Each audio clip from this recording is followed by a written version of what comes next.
Hey everyone, welcome back to my YouTube channel. If you're new here, hi, my name is Anu and I make videos all about studying in the UK and life as an international student in the UK. As you can already tell from the title of this video, in this video I'm going to discuss all about applying for a graduate visa. Before I begin with this video, there is something I want to mention.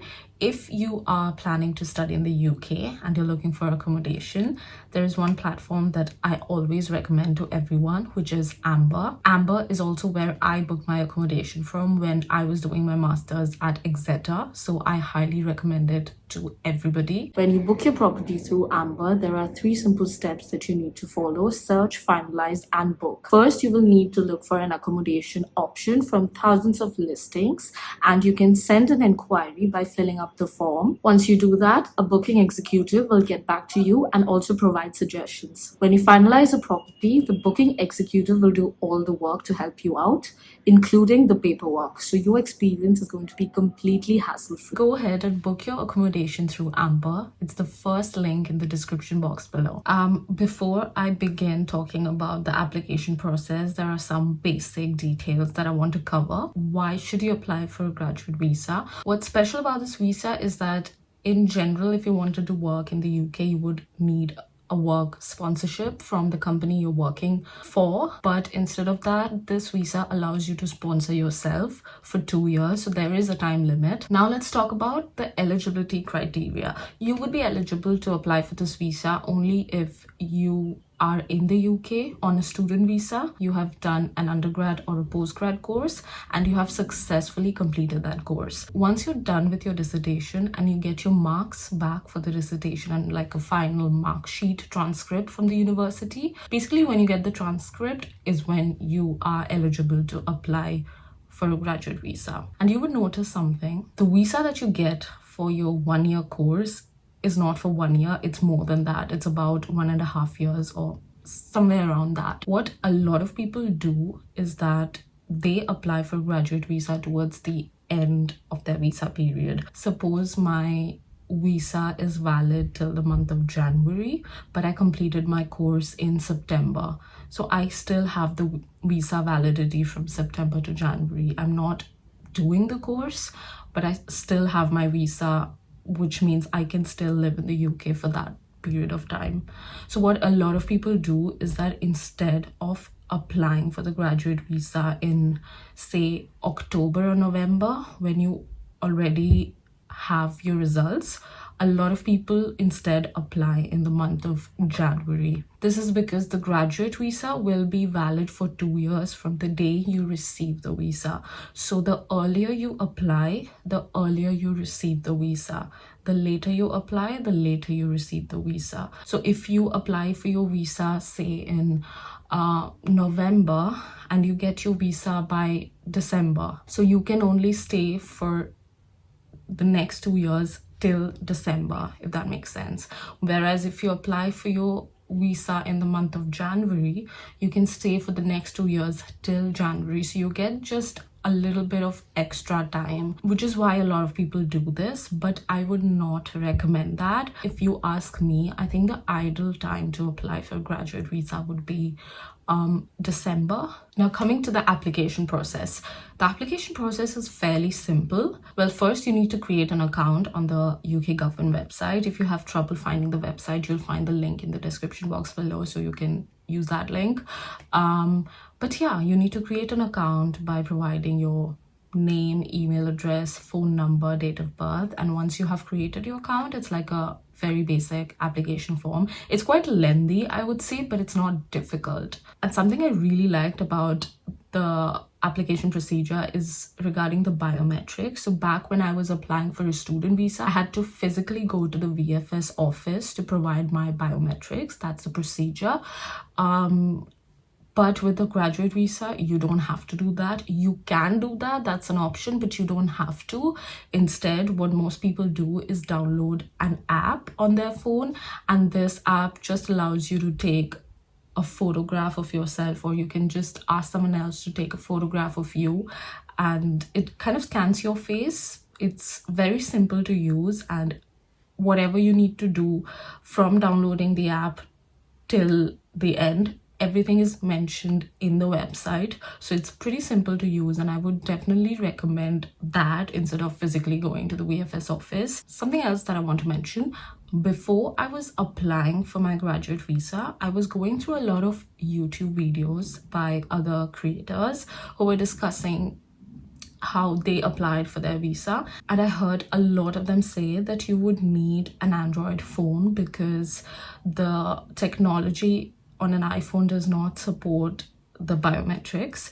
But I'm not sure if that's true, or maybe the government has updated it, because I have used my iPhone to do the biometrics and it worked just fine. It was able to scan my BRP. Oh yes, you have to scan your BRP.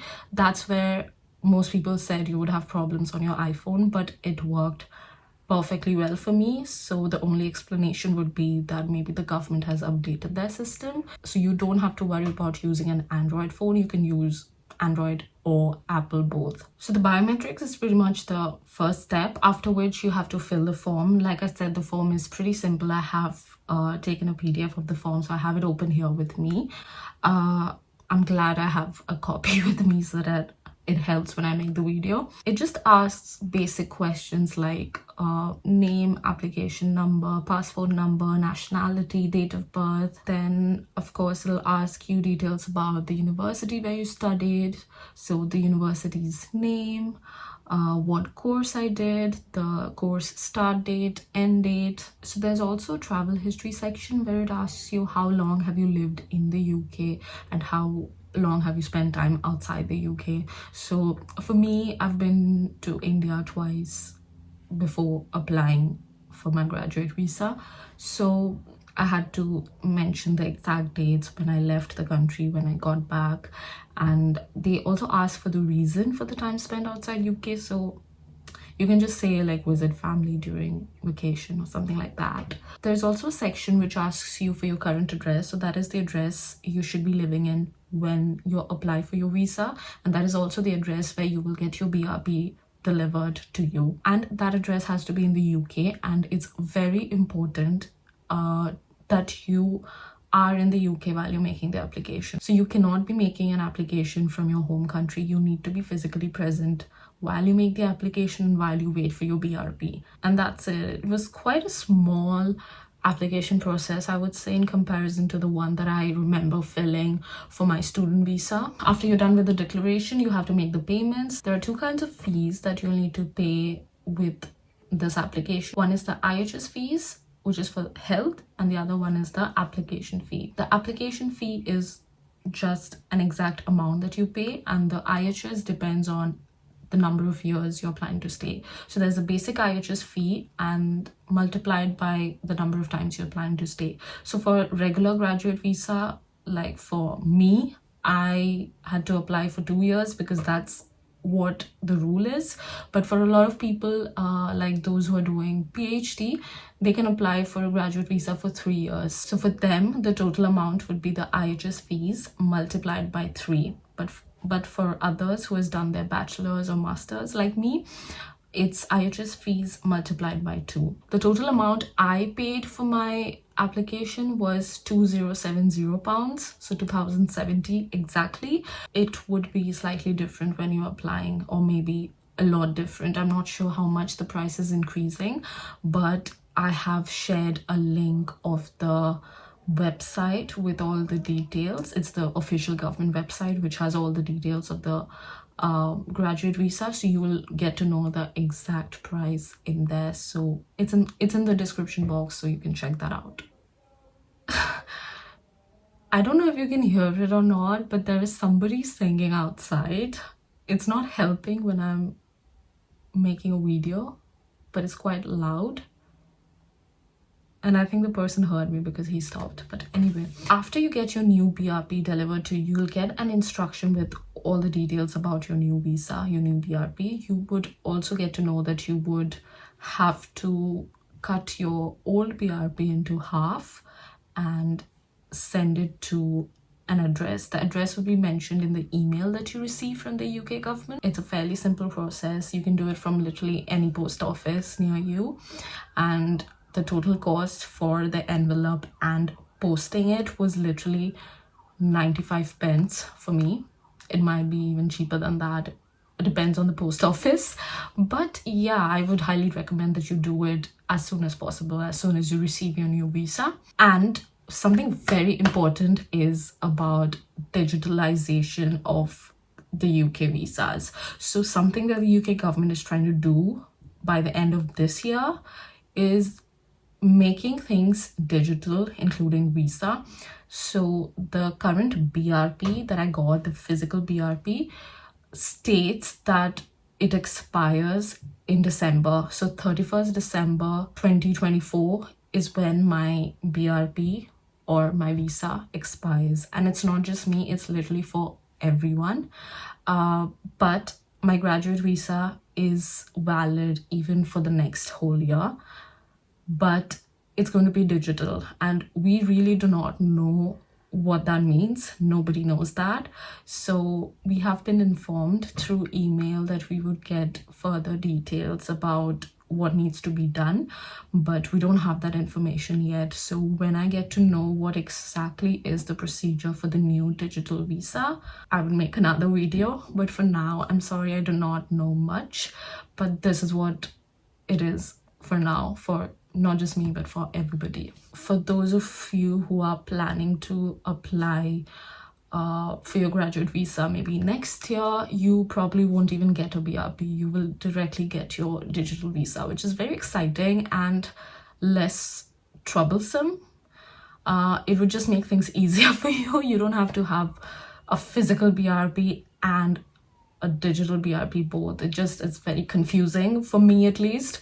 But yeah, if you're planning to apply next year, you would probably just have a digital visa.